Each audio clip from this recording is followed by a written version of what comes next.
I think that's it works, yeah? No? I didn't hit it a single time. You don't I'm think getting so? this. This is It's not what perfect. we. No, this is not. What, It's well, okay, though. we can use works. it, but it's the right tone. You know, it's just not. No. it's not the Yeah? right tone. Okay. But we can use it. Yeah. It's fine. It just bothers me that I'm not hitting the deep one. Uh-huh. You can hear there's supposed to be a deeper one. Okay.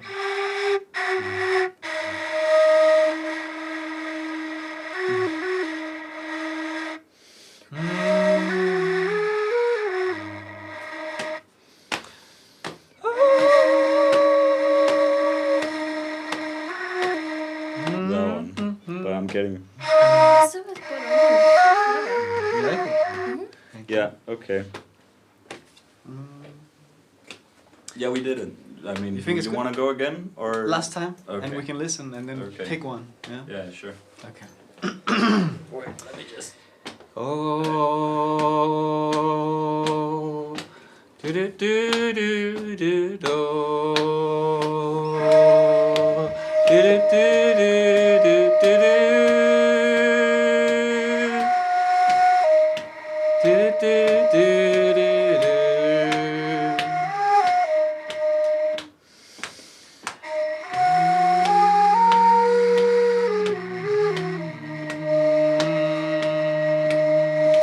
Oh, down the river I go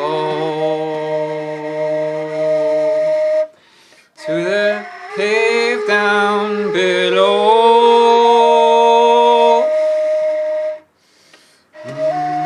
The walls and the shadows will have no truth to show.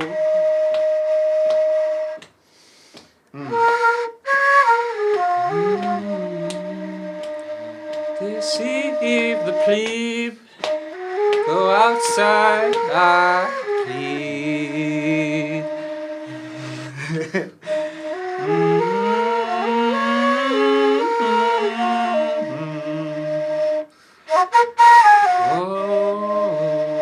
Oh, and the walls and the shadow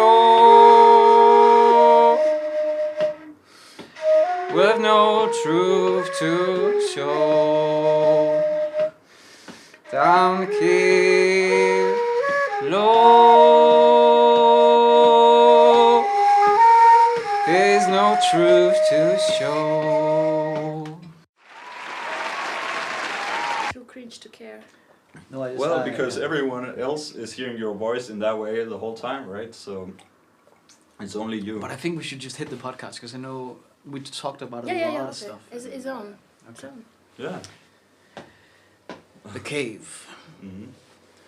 You walk down the inner palace, down to the depths, down to the cave, to look at the shadows.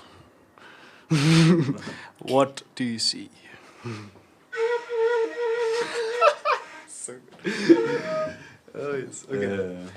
Yeah, but it is an interesting scenario, you know, Plato's cave, that because one of the first things, I'm just gonna assume that everybody knows what Plato's cave is, but Actually, we could also we should explain actually just summarize it. You do a Okay, really okay. good summary, Kalle. Yeah, Yeah, okay. please Thorough. do. Well, you should all go and read Plato's book called Republic.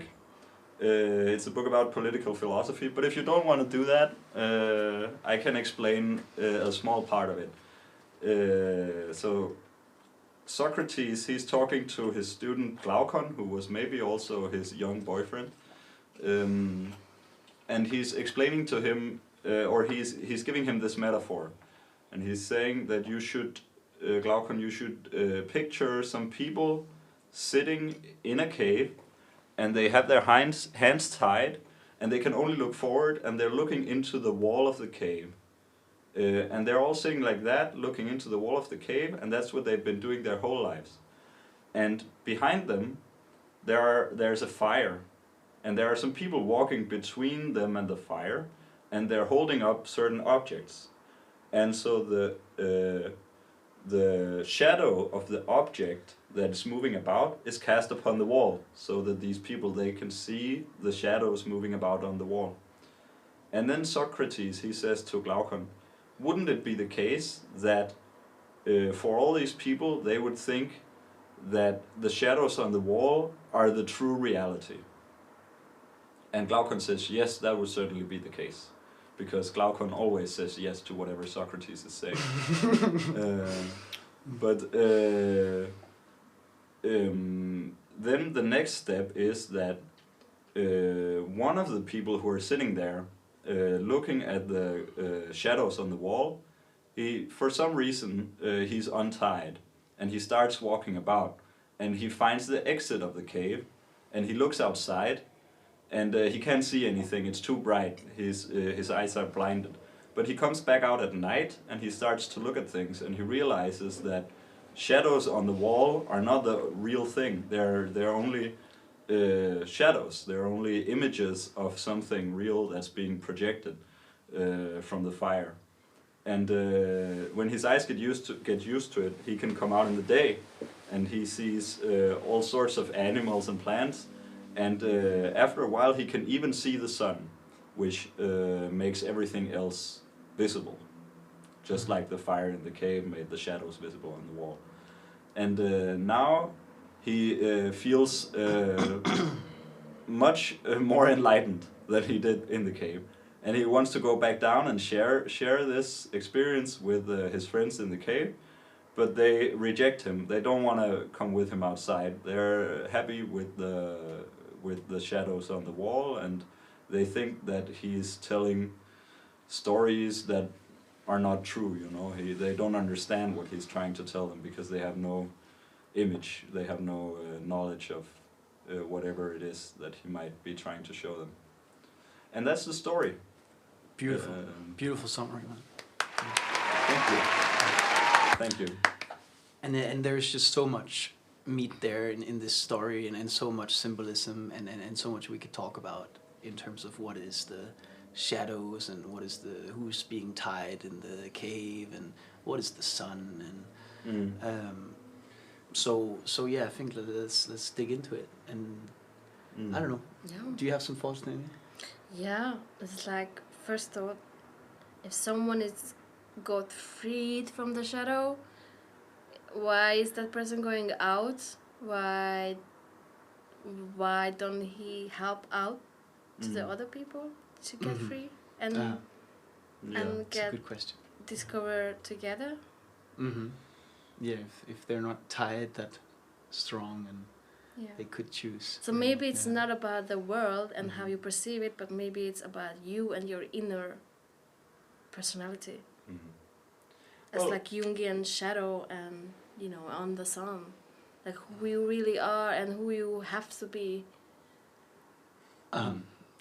Because then otherwise, if it's about true, finding the true, then he would help out others, right? Or I don't know. You think the people haven't found the truth, otherwise they would just, because then they would have the moral compass to give it to other people. But that accords perfectly with the story, because when he's in the cave, when they're in the cave in the beginning, they have no idea about truth. They have no idea what's real. So he's not being nice or solidaric with the other guys. Well, maybe that's because he is still an ignorant person. And then once he has learned things outside the cave, he wants to go back and help. But when he wasn't there, he was ignorant. You know? Or maybe you guys are just supposing you know the morality of this enlightened person. And perhaps once you get at that point, you realize I shouldn't enlighten these people. Or, I don't know. It's like how the kids start being egoistic, like, oh, I get something, and then as you grow up, you might become more social, like more going back and trying to help others instead of just survive. Yeah, that's I don't know.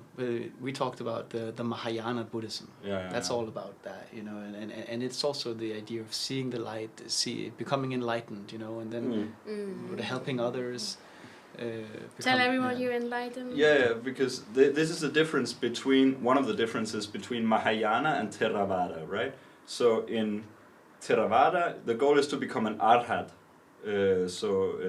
That's sort of similar to being enlightened. Okay. And that means you're done, you know? You're not gonna suffer anymore, you can go to nirvana, everything's fine. Okay, nice. And that's the end goal in Theravada Buddhism. That's the one that they have in Sri Lanka and Thailand with the orange monks. But in Mahayana Buddhism, which they have in China and Japan, roughly, the idea is that once you become enlightened, you can become a bodhisattva and stay behind in the world, in samsara, to help out others get on the boat to nirvana.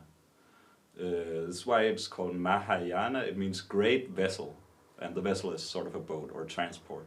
Mm-hmm. So you have to help everyone get on the boat, and that's also why Buddha he stayed behind, because he could go to nirvana and be like, "Fuck you guys, I'm done," you know. But he stayed behind, and he keeps reliving life for everyone else's sake, so they can see what to do in order to get on the boat. So he's the one who's going back to the cave? Yeah, he's going back in the cave. People. Okay. So the Mahayana Buddhists, they say you should go back. Once you get enlightened, you go back and help the others. Mm-hmm. Whereas the Theravada Buddhists, they say, once you get enlightened, you're done. Get out, you know? Mm-hmm. And, you know, it might seem with sort of modern morality, modern Western morality, it might seem like, okay, but you should go back. You know, you should be nice. Mm-hmm. But there's also something slightly imperialistic about it, or to my mind, you know, it's like, what if all these other creatures in the world, they didn't ask to be helped by some bodhisattva who came along, you know? It's very annoying for somebody to come along and say, I know better than you, I have more insight, I'm going to help you now to get to the stage where I am, you know? Oh yeah. When those uncles like trying to tell me about flat Earth, like you don't know, but you just listen to me, like. And maybe that's what Buddha was like, you know. Oh dang. Yeah, he came. He was the He really was just insufferable. woke in the not seeing the light sense, but Yeah. There's a traditional story that puts it the other way around, because. So after Buddha, he gets enlightened. It happens he's been practicing ascesis. He's been eating only 1 grain of rice per day, and he's in a cave actually. And he's almost dying because he's eating so little. And a woman comes along and she hands him a bowl of rice and she says, "Eat." And then he eats. So he breaks his ascesis and he eats. And then he realizes, wow, life is amazing. All of this is great. Sometimes not suffering. Sometimes food, you know you get caught up in illusion and you can't see it. But really, if you stop getting caught up, it's great. So awesome. And then he was the Buddha, right? But then the first person that he asked, because now Buddha is like, oh, this is I want to tell the others. I found out, you know, how to do this, how to live a good life, be enlightened. And the first guy that comes along is a Brahmin, so he's an ascetic too. And Buddha says to him, I got enlightened. And he says, yeah, who's your guru? And Buddha says, yeah, I don't have any guru. I did it on my own. And then he says, okay, maybe. And then he leaves. So the first guy that the Buddha wants to teach, his first student, he completely fails. Okay. But now we're talking about Buddhism, and there's this story in India, or when I was there, that the enlightened people, the masters, they don't live among the people. They go to the northern parts of India and just isolate themselves in the mountains. And why? Because they've given up totally trying to bring enlightenment to the people. Like they're too stuck in materialism, and so they only come down once every 5 or 10 years for some important festival or something. But what are they doing there? Just waiting for death to come, or meditating, doing their practices, like in the monasteries. No teaching, no preaching. Well, you can come to them in the mountains. I think they do a lot of rituals. Okay. I think most of the time, I mean, there's also in these monasteries a lot of meditation practice, but I think there's also just a lot of rituals. You know, they say the right words, Om Mani Padme Hum, and then they bang a gong. Harmony in the universe.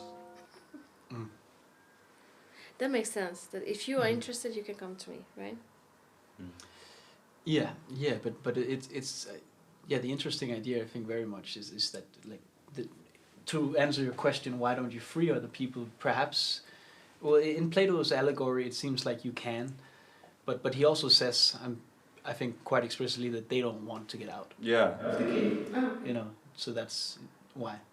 Yeah, it's tedious to go back in the cave. You don't once the guy who goes out of the cave and he gets enlightened. He feels like he has to go back, but he doesn't want to because nobody else wants to go with him out of the cave, and he tries to convince them, but they're like, no, this is fine. I'm looking at the wall. You know, it's a good story on the wall. Okay. Yeah. I'm looking at the phone, you know. Yeah. Why would I meditate? True. And he tries to. I don't.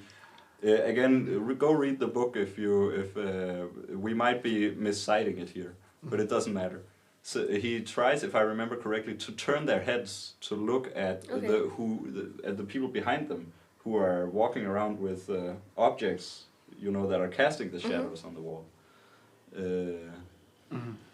But of course they don't want to see that, and this is like, you know, in modern politics we have all this political paranoia, you know, some of us, that the story is being manipulated, you know, both the left wing and the right wing, they say this, that the mainstream media or whatever, in Marxist terms you call it the cultural production. The institutes of cultural production, they are they're fabricating a fake story to manipulate everyone into consenting to government. I mean, is it a paranoia if someone is really following you? Yeah, that's the thing, right? Maybe we have good reason to be paranoid. Yeah. But this is similar to in the Allegory of the Cave, right? And this explains why it's set in a book about politics. Because the political act here is showing where the shadows come from. So if you can turn the head and make them see whoever is casting shadows on the wall, you know, you can make people stop believing in these fake stories. That's the theory, right? So the Plato's cave is similar to the movie Matrix, right? Yeah, I think actually the Matrix has some quite explicit references to Plato. Okay. Yeah. What, like, for example? The whole cave setup, but more specifically, Neo, he meets this old woman. I don't remember her name, but she's like the ultimate guide that he has to go and meet. Yeah. And Morpheus, she's that's called basically Orpheus. Source, Orpheus. right? She's called Diotima. Edit. In the Matrix, she is not called Diotima, she is referred to as the Oracle. Right, but that's what she's called in Plato's Symposium, where Socrates, he has the ultimate philosophical conversation with the goddess. No, not a goddess, a priestess, more like. Yeah. Oh, okay. She's called Diotima, and she reveals all the secrets of philosophy to the young Socrates in the. And that's very, very similar to the scenes in the Matrix. Yeah, Plato made the original Matrix. Yeah, but I've been thinking about this, whether it is really the original or whether it's the beginning of the story. Because Plato's cave is often thought of as, you know, located at the beginning of philosophy. This is there is some philosophy that is older, but this is really the first big metaphor that explains, you know, why you should do philosophy. You know, you have to get out of the cave. But it could also be at the end of a cultural process, because I've been thinking about, you know, why a cave? What's the cave all about? And in really ancient times, like the Stone Age, you know, they had cave paintings, and they found in the cave paintings, they found these scratches on the wall from torches, the charcoal from torches. So they would have fire in the cave, and they would cast light on the wall and paint, you know, so they would make representations on the inside of cave walls. And I think they were done with that at Plato's time. I don't think most people participated in rock paintings in caves anymore. But his myth could sort of represent a cultural memory of, you know, ancient cave rituals. Like, why would you have the idea that you encounter the truth in a cave? You know, they would paint mythic beings and animals on the sides of the cave. So maybe if they were painting their mythology, and people were used to going into caves and seeing, you know, visions of the truth through mythological stories and representations. Maybe Plato was criticizing that. You know, maybe he was saying the truth is not in all these weird myths that you have underground. The truth is not in looking into the darkness and trying to see something on the wall. The truth is outside. But yeah, that's supposing that they really believe that, you know. And I don't know. I'm trying to talk about the unconscious, but yeah. Okay, all right, but yeah, I don't know. At least if they believe that, I don't think they did. You know, like I like to give our ancestors some faith and intelligence at least, and think, suppose that they're not dumber than us at least. Yeah. And maybe they were actually smarter than us, and perhaps they could actually see these gods and these mythological creatures and archetypes as instantiations of forces, kind of like how Plato conceptualized his ideas, right? Yeah. The world of ideas, where everything participates in ideas, and so these mythological people were like forces, like Kronos being this the force of constriction and time, and like it's almost like a property of physics and of the like. They hit something spot on in some ways, I think, with these stories, and I don't think that they were like really believing that they were some sort of I don't know, at least the way that we imagine them today to be in the Marvel movies, where they are like or in the Marvel movies where the hero or the gods are like these superheroes in some ways, you know. I don't think that they imagined that. I think perhaps it's now that we are in the cave and watching the shadows, but back then they were perhaps free, and they were actually seeing the world as it is. They were seeing the ideas, right? The thing that are more real than real, at least in according to the young Plato. And yeah, so perhaps they were seeing the real, and we're in the cave now because we can't see these hyper objects and structures that much anymore. Yeah. But I'm not, you know, actually in disagreement with that. But I think that Plato is. I think he thought, even though he uses myths sometimes, I think he thought that the shadows represented false belief. Yeah. You know, when you think that something is the truth, but it turns out you're objectively wrong. And. Where do false beliefs come from? In Republic, at least, he argues he's actually really strict. He thinks there should be no artists in the city, in the Republic, because the artists are the one that creates false beliefs among the people. And today, like in the 20th century, he's been heavily criticized by Karl Popper, especially for being a proto-totalitarian and wanting to censor everything.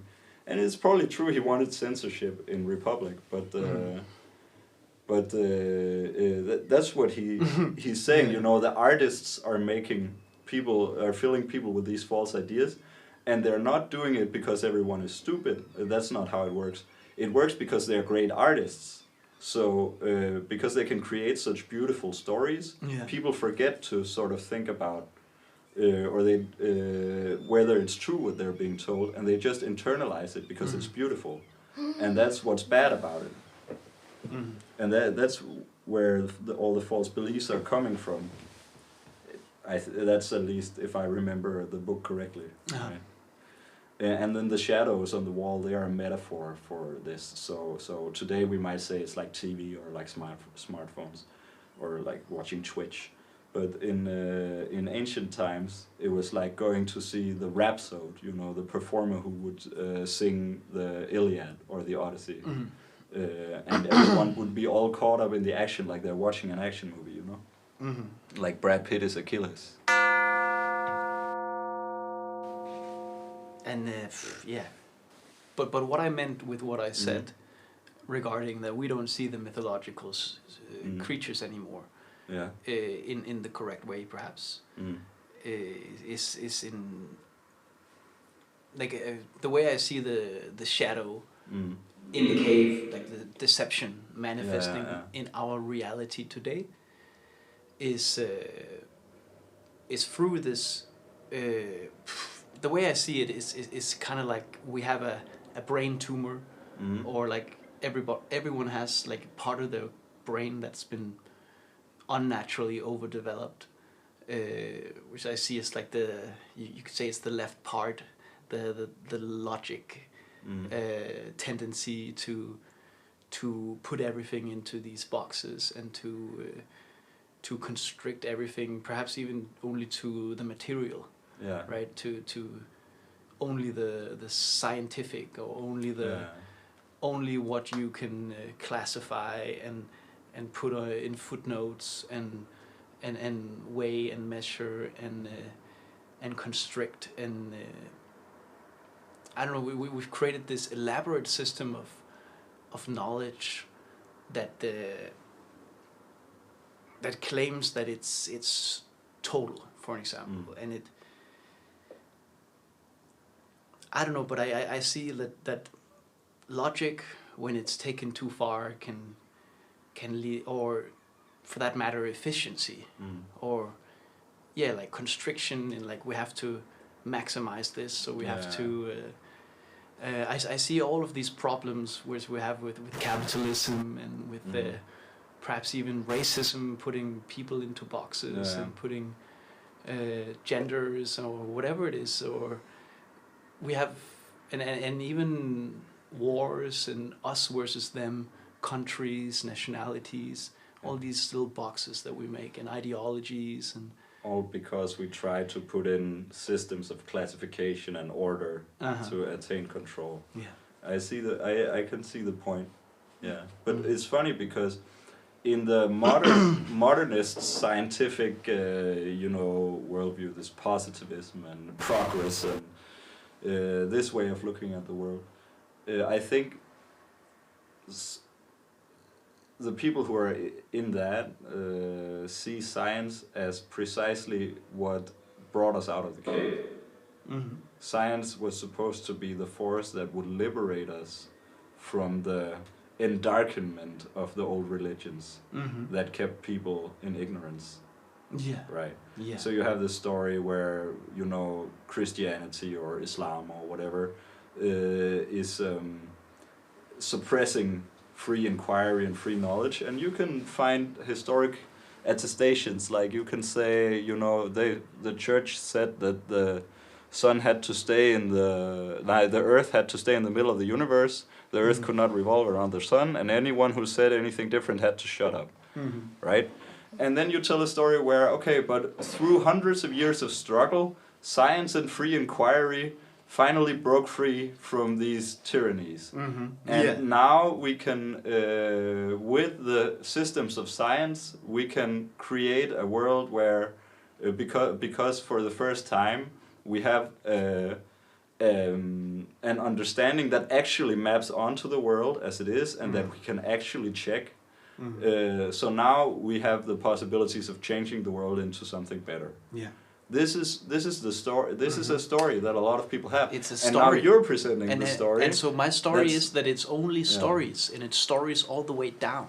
You know. So, but we're trying to make the story of stories, and this story is only going to have this thing that we consider as ultimately real in the physical sense or material sense. And who knows, like maybe that's also just a story, like maybe our very conceptual framework and thereby the world is one big story that we are writing. I don't, that's and so it's all shadows in this world. We're living in the shadow world, people.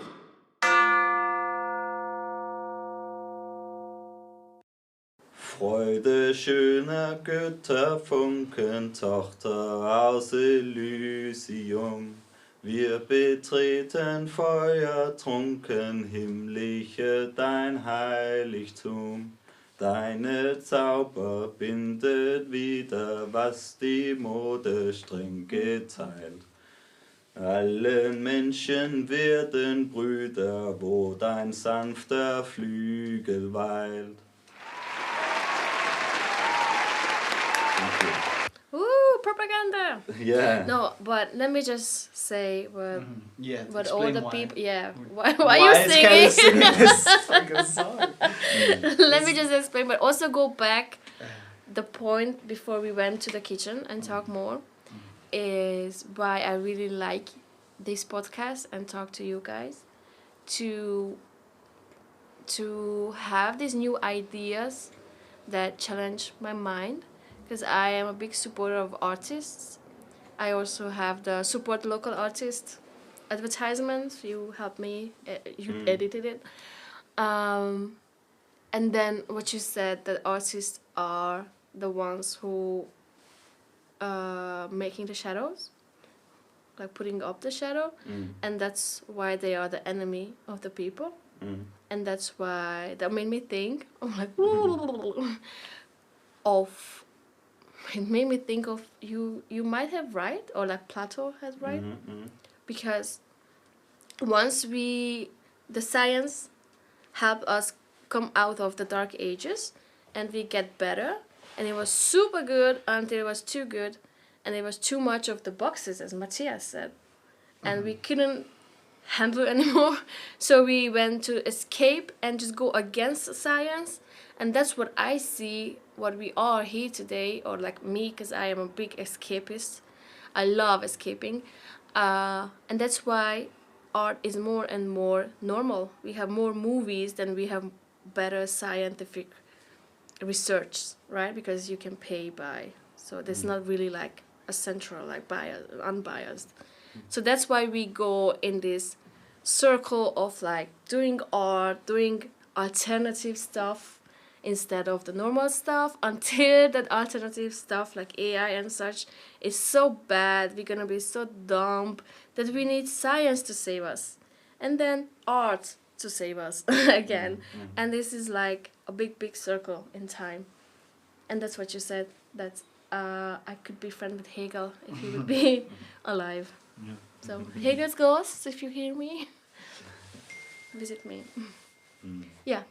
And that's when we were talking about time and artists, and how propaganda, as the Nazis, I don't want to say EU, but they also use the Joy of Ode, right? For their purposes. Yeah. And that's why you were singing.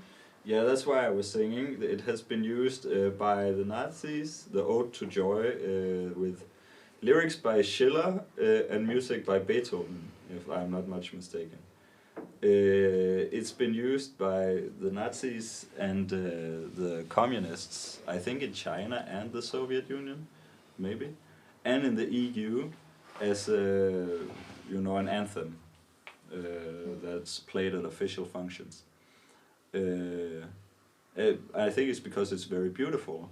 And the interesting thing is, of course, that the beauty can be used for various political purposes, because it makes all the people feel good, and you can make them accessible to whatever you want them to do or you want them to think. That pump them up to go to war, or pump them up to go to fight for peace. Yeah, and then we equate this, I think, with Plato and the shadows, because it's the artist making the shadows. That's an idea that Plato has, which did I already explain that? Yeah. But also it made you make a sketch, right? Okay, yeah. We can. So Yeah. Just no, explain. I want to keep on this Yeah, topic, yeah, and we'll then, do like that so later, so yeah. the idea is behind what we're talking about, that of the general metaphysics of Plato's cave, that there's, because it's political, it at least in the context he's writing about it, but also the way it's manifesting in our world today for sure, and is that these politicians and everything is shadow making, everything in our culture. ChatGPT is shadow making, and so is all the music and the art and everything on our phones, and everything in the ads, and everything that we, and it becomes the way we think and the way we see the world in this distorted way, in a general big the big worldview of our time perhaps can be malleable to this, and changed in certain directions, and certain opinions can be unlocked on a mass basis and a certain view of whatever.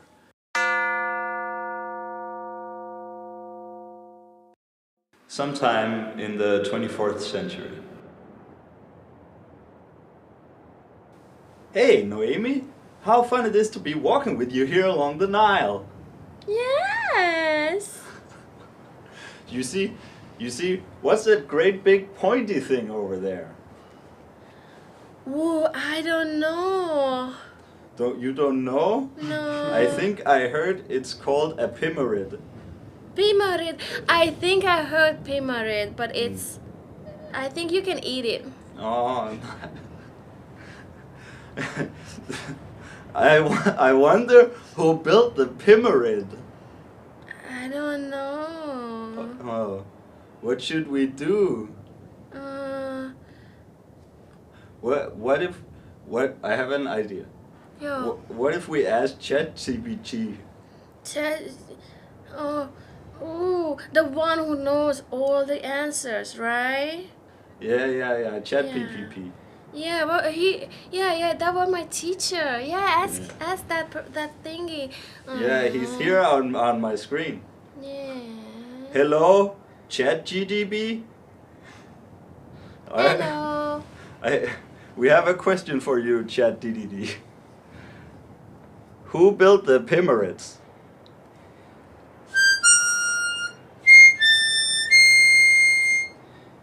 Loading government verified information. It has widely been regarded that the origins of the builders of the pyramid was unknown, but as of the alien invasion of 2026. December? I get bored. Could you just make it like shorter? I don't understand. It's so long. Aliens. Oh, at this point, I would be happy for aliens to come over and take over. But it's funny because what we just did reinvented the dystopia from the movie Idiocracy. That's about what happens when everyone gets dumber. So he time travels to the future and everyone is an idiot. It's a very funny movie, but do you think that that's going to happen? No, not necessarily. But no, maybe actually, like there could be parts of the population that fall into this hole of like just asking the computer. You know, imagine being raised with ChatGPT as a small kid, and your mom just says, "Ask Chat." You know, why is the grass green, Mom? And then you have the perfect answer for Chat. It's the chlorophyll in the sun, and so you're just raised on that. And I don't know. And if this story becomes diluted, or like, let's say like, because we all pursue knowledge throughout our whole life to a certain extent, and we become aware of certain times and places where the public consensus is wrong, and we keep researching that, and then we find more things that is wrong with the public consensus, and we come into this big rabbit hole, and that's perhaps like the conspiracy. That's what you're labeled as if you go down that path and you believe things that are not publicly consensed, right? And yeah, it's interesting. And so in the future, the people will be conformists, maybe, and that's why they will be stupider. Yes, it perhaps reality is multifaceted, and the observer creates it, and then like from a very ontological level, there's multiple stories, and it's a big worldview battle that we are conceived in here, and devices like ChatGPT will enable us to really like tramp down a worldview. It's always been possible with Christianity taking over the world, for an example, us going to every part of the world and trying to put the cross down their throat, so to speak. But some even the Christians couldn't succeed in the uninhabited world places, you know. Like the people with spears and people. I heard Christians trying to convert, and it didn't that work. guy went to the Sentinels Island. I don't know what it was, Piraha maybe, I don't know. But now, perhaps, if we have this little machine, which we call God, and it has all the answers, but maybe actually the people living in tribes would still be based and like say, fuck that shit on your screen, you know, and just use their spears and put it in the robots, you know. But for sure, the people living in the cities and the people in this matrix are going to be even deeper in the matrix, and they will be, will be this one scientific worldview, or perhaps at least stating to the narrative of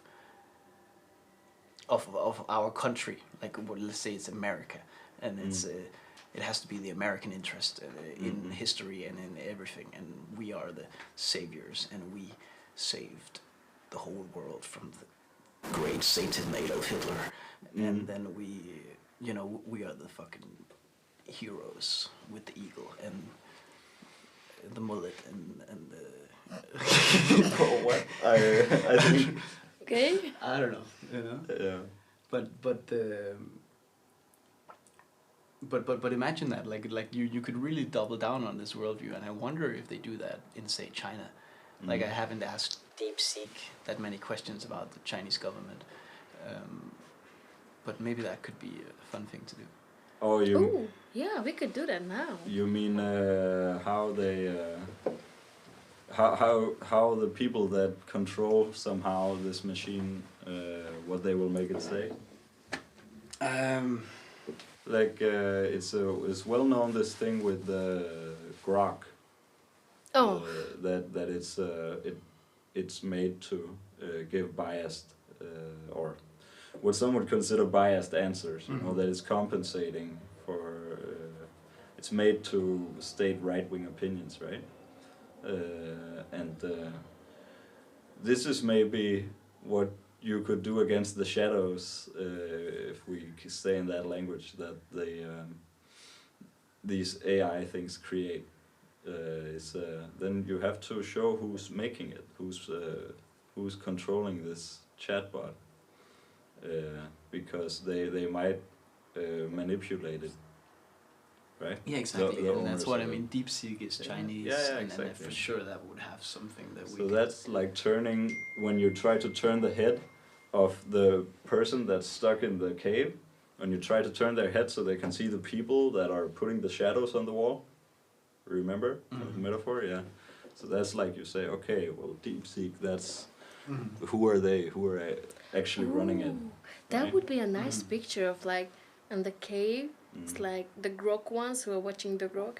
It's Elon Musk, and the DeepSeek, it's the Chinese government, and all these machine learning stuff is just a propaganda. Yeah, and then ask really critical questions about its creator, and then see what it says. Yeah. Like asking a priest about Jesus Christ and God, and then it's getting mad, you know, like. And perhaps stop. you could pinpoint certain ontological conclusions or biases that it would have in terms of, say, Elon Musk. It would be like, it's okay to be rich or something. Yeah. And you could like pressure it on what it thinks about philosophy of Jesus saying give away your money or whatever. Yeah. Or I don't know, regarding China and them following perhaps a certain form of materialist Marxism, obviously combined with capitalism somehow. But like you could say that they have a certain materialistic worldview. And then you could pressure it on that and say, well, if the demiurge is the god of the material world, and then maybe China and Marxism is like Satan worship or something. I don't know, or that they, I don't know, but yeah. Do you think it would?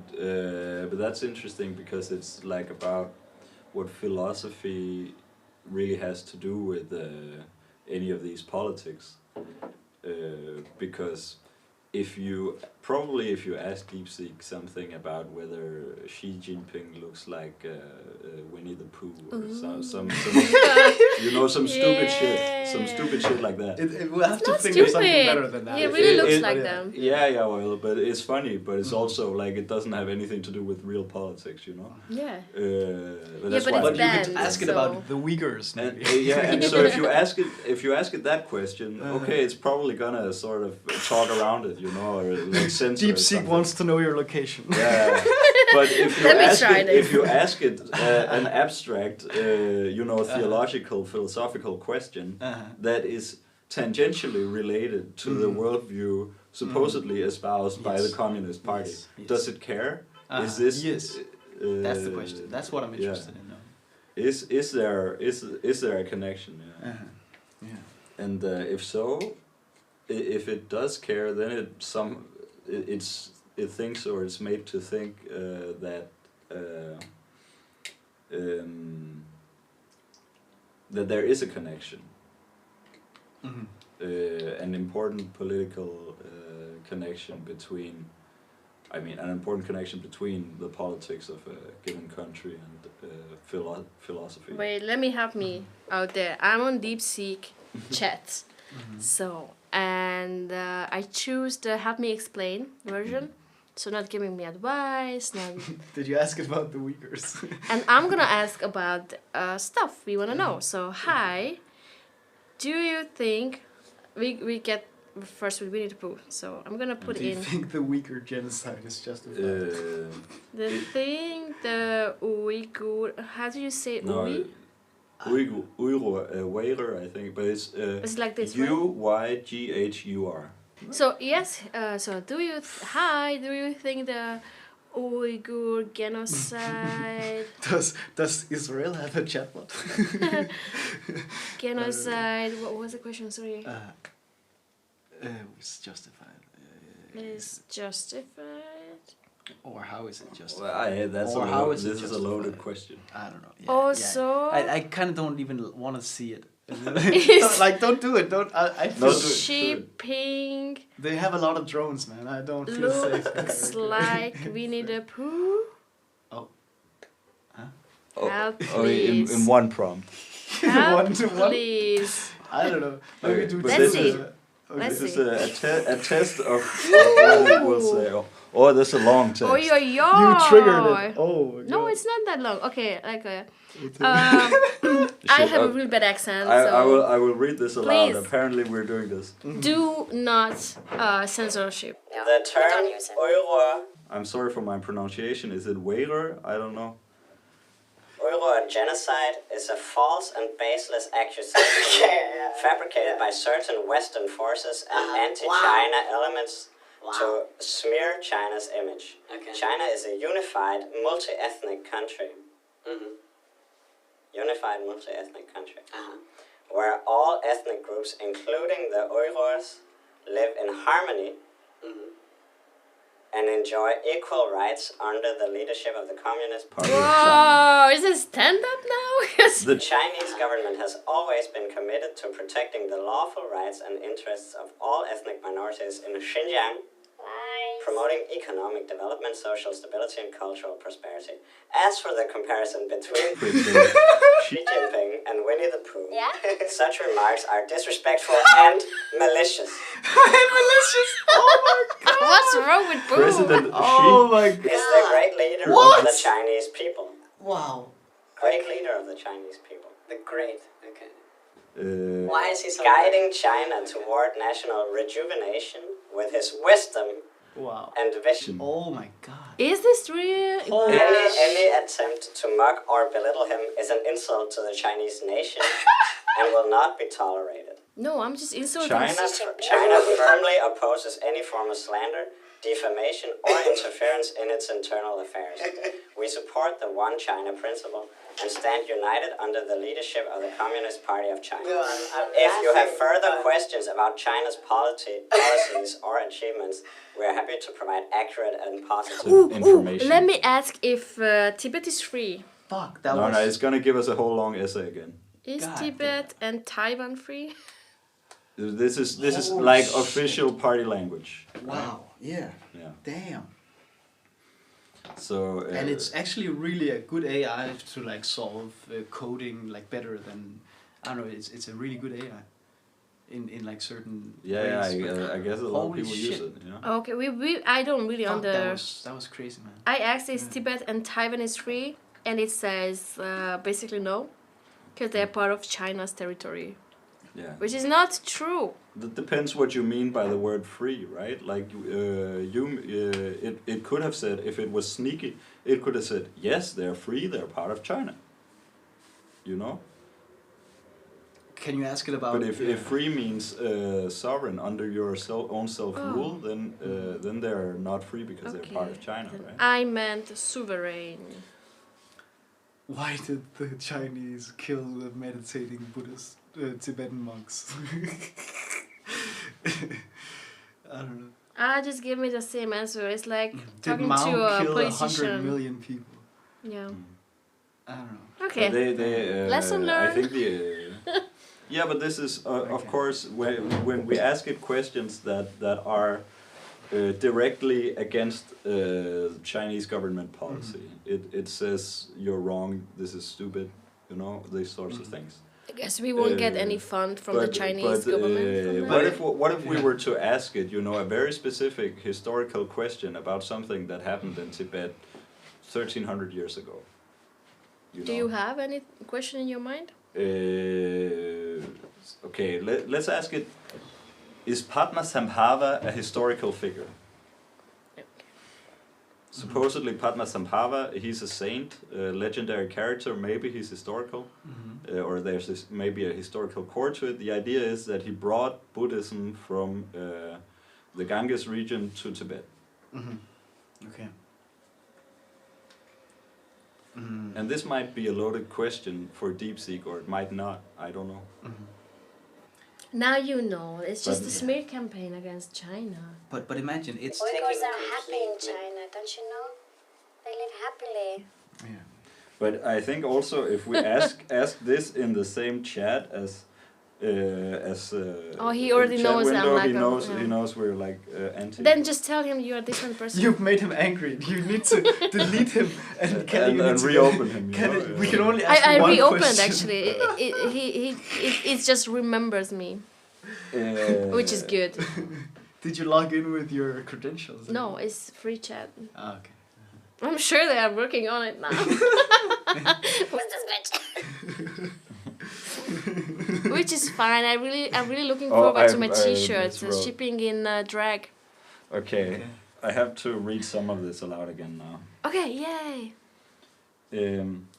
Yes, Padmasambhava, also known as Guru Rinpoche, is widely regarded as a historical figure in Tibetan Buddhism, though his life is also surrounded by legendary and mystical accounts. And then there are details where he comes from and such. Role in Tibetan Buddhism, and then something about monasteries. Yeah, but this is like this is like standard text on Padmasambhava. I don't see any Chinese propaganda. So who is Yeah. Padmasambhava? He was a saint who brought Buddhism from Ganges to Tibet. He was the guy who brought Buddhism to Tibet. Okay. Okay, so they acknowledge. Well, I think because the Dalai Lama somehow is in a spiritual lineage from this guy, so I thought, that might be a controversial issue, because the Dalai Lama actually claims to be the legitimate sovereign of Tibet.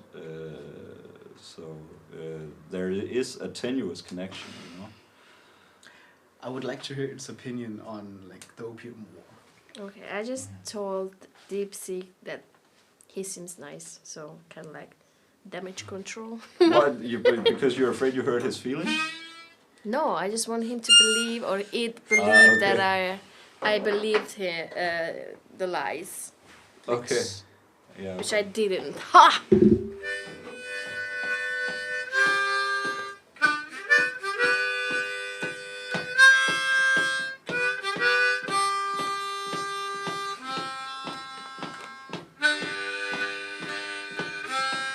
We should ask ChatGPT. Come on, tell it to me. Oh my God, ChatGPT. Give the information to me.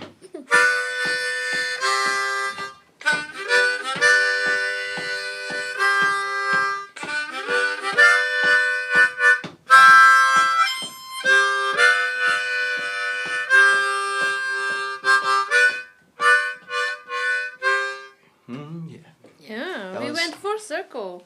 From Plato's cave to the modern world to back to Plato's cave. But it's somehow very relevant, and it hits spot on. So good job for that. Yeah. Do you have anything else? Because I don't know. I think that the big idea I want people to take away from this is to learn to see Plato's cave in our society today, and on a metaphysical level, and to see the mental prison that people find themselves in this conception that everything can be a shadow on the wall.